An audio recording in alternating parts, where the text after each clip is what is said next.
Welcome back to Grammar Grade 10. This is Unit 5, Lesson 33, and today we open the engine room of the verb. Every verb in English, every single one, is built from just 4 forms. Learn those 4, and every tense you will ever write comes within reach.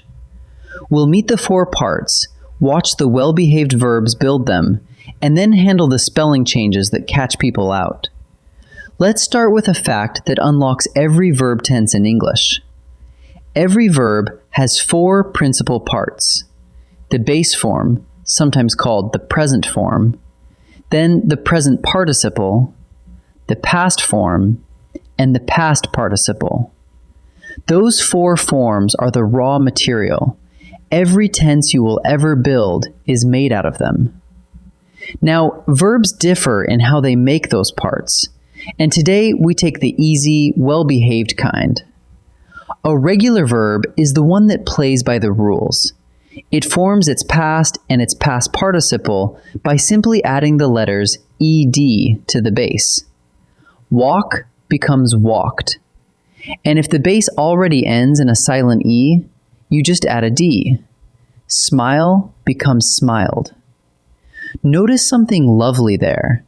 For a regular verb, the past and the past participle look exactly the same. Let's lay those 4 parts out in a table, because this pattern is much easier to see than to hear. Across the top, base, present participle, past, past participle. Take the verb walk. The base is walk. The present participle is walking. The past is walked, and the past participle is also walked. Now the verb call. Call, calling, called, called. And one more, roar. Roar, roaring, roared, roared. Now look down the last 2 columns of every single row. They are identical twins. For a regular verb, the past form and the past participle are spelled exactly alike. And that is the single biggest thing to carry away from this lesson. Here's a wrinkle worth knowing before we go further. The base form and the past form can stand alone as the main verb. Doctors confer, doctors conferred. But the 2 participles cannot stand by themselves. Each one needs a helping verb, an auxiliary, standing beside it. Look at sentence 1. She is walking to the library. The present participle, walking, is leaning on the helper is. Strip that helper away, and walking is no longer a complete verb. Now sentence 2. She has walked 5 miles today. Here, the past participle, walked, is leaning on the helper, has. So remember this, a participle almost never works alone. It brings a helper along. Now let's handle the spelling, because attaching that ending is not always as simple as gluing letters on. Rule 1. If the base ends in a silent E, drop that E before you add the ending. Hope becomes hoping and hoped. Never hoping, never hoped with 2 E's. Amaze becomes amazing and amazed. The silent E has finished its job. It steps aside and lets the ending take over.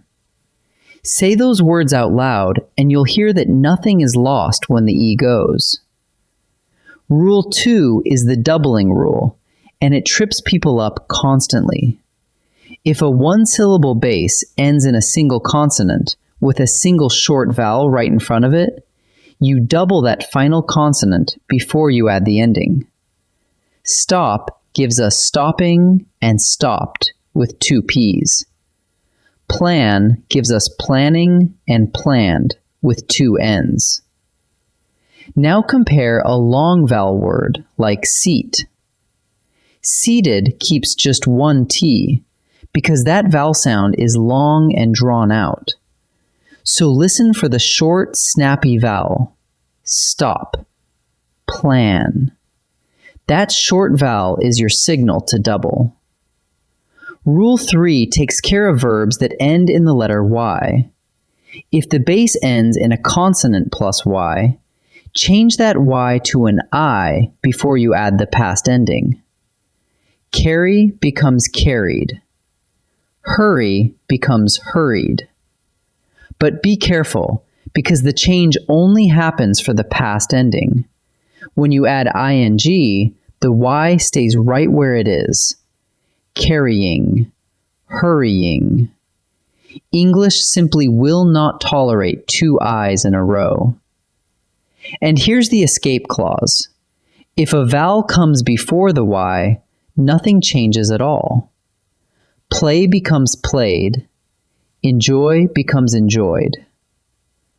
Let's fold the whole lesson into a quick routine you can run in your head. Step 1. Find the base form of the verb. Step 2. For a regular verb, add the ending to make both the past and the past participle.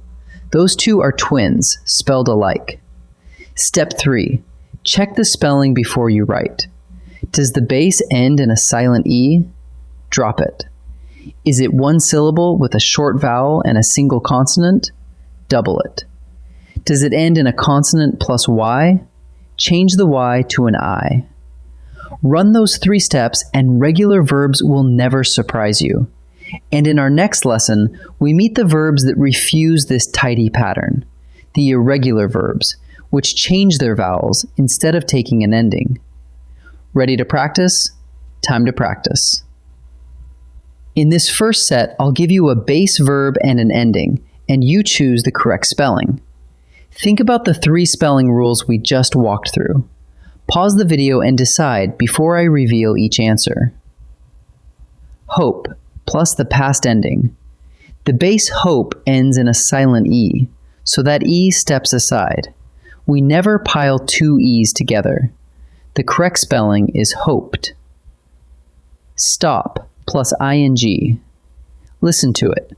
One syllable, a short snappy vowel, and a single consonant at the end. That is exactly the doubling rule, so the P doubles. The correct spelling is stopping. Carry plus the past ending. The letter sitting before the Y is R, and R is a consonant, so the Y turns into an I.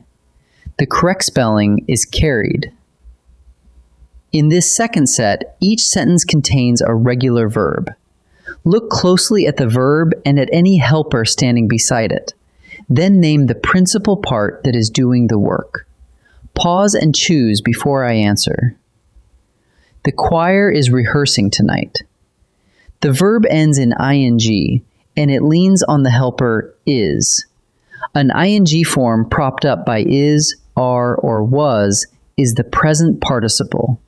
So the answer is the present participle.